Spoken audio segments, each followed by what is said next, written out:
Let's talk about the moment an army that seemed absolutely invincible suddenly wasn't.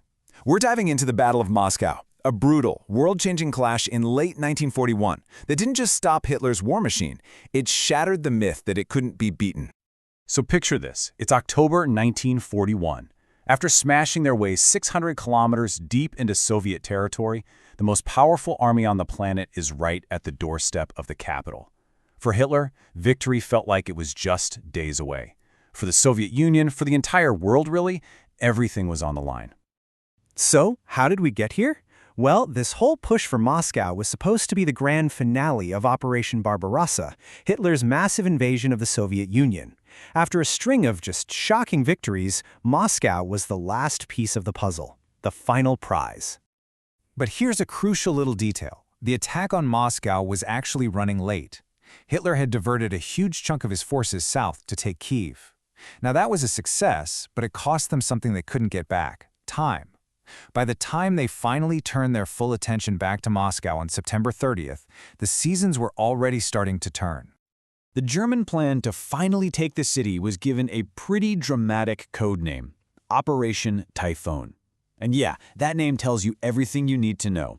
This was designed to be a swift, overwhelming storm, the final knockout blow. And their game plan was classic German playbook, Blitzkrieg, or lightning war. The idea was as simple as it was devastating.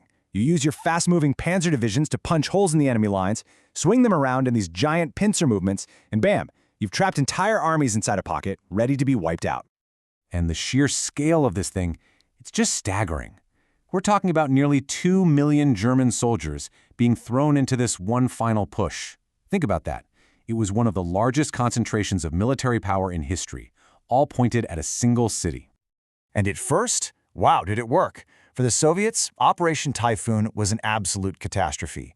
In the opening round, those German pincers snapped shut around Vyazma and Bryansk, capturing over 670,000 Soviet soldiers. Just gone. It honestly looked like the entire Soviet defense was about to completely disintegrate.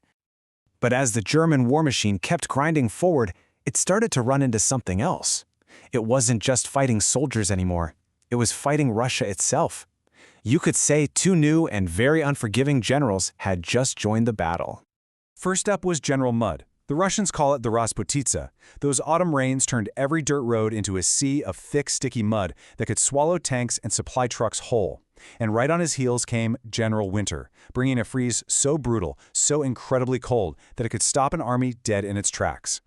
And it wasn't just the weather giving the Germans a headache. They were also getting a nasty shock from some of the Soviet equipment. As the famous Panzer General Guderian himself put it, their tanks could barely scratch the new Soviet T-34 unless they got a lucky shot at the engine from behind. That's a huge problem when that's the tank you're facing.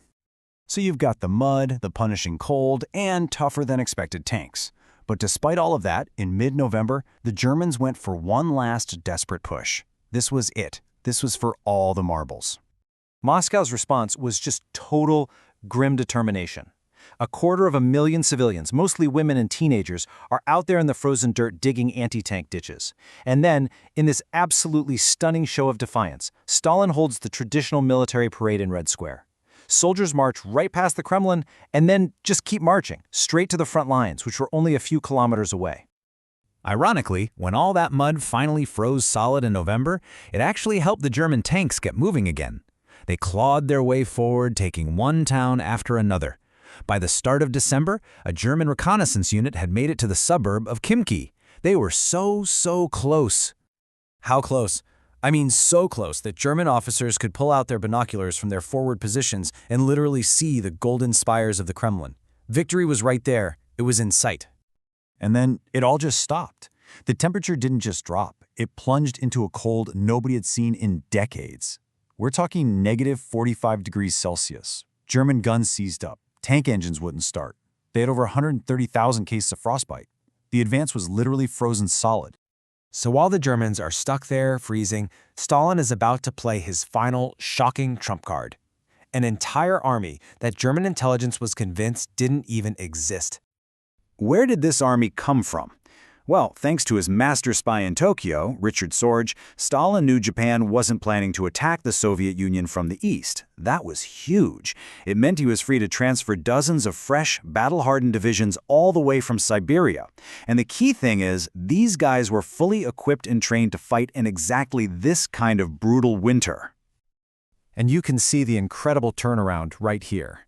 On one side, the German army is totally exhausted, freezing, with barely a third of their vehicles working. On the other side, the Red Army, now with a massive reserve of fresh divisions, new tanks, and fully kitted out for the winter. The tables had completely, dramatically turned. On December 5th, the Soviets hit back, and they hit back hard. The counteroffensive caught the Germans totally by surprise. Suddenly, it was the Red Army that was rolling forward, pushing the exhausted Germans back and liberating the very towns they had just captured. Now you have to understand, this was so much more than just another defeat. This was the first time in the entire Second World War that the German army was stopped and forced into a massive retreat. That powerful myth of their invincibility, it was shattered right there in the snow outside Moscow. Back in Germany, the high command was thrown into absolute chaos. Hitler was enraged. He issued a frantic new order. No retreat whatsoever. Defend every patch of ground, he demanded. He started firing his top generals, including Guderian, and then made a fateful decision. He would take personal command of the army himself. By early January 1942, the immediate danger to Moscow was over. The Wehrmacht had been thrown back, in some areas as far as 250 kilometers away.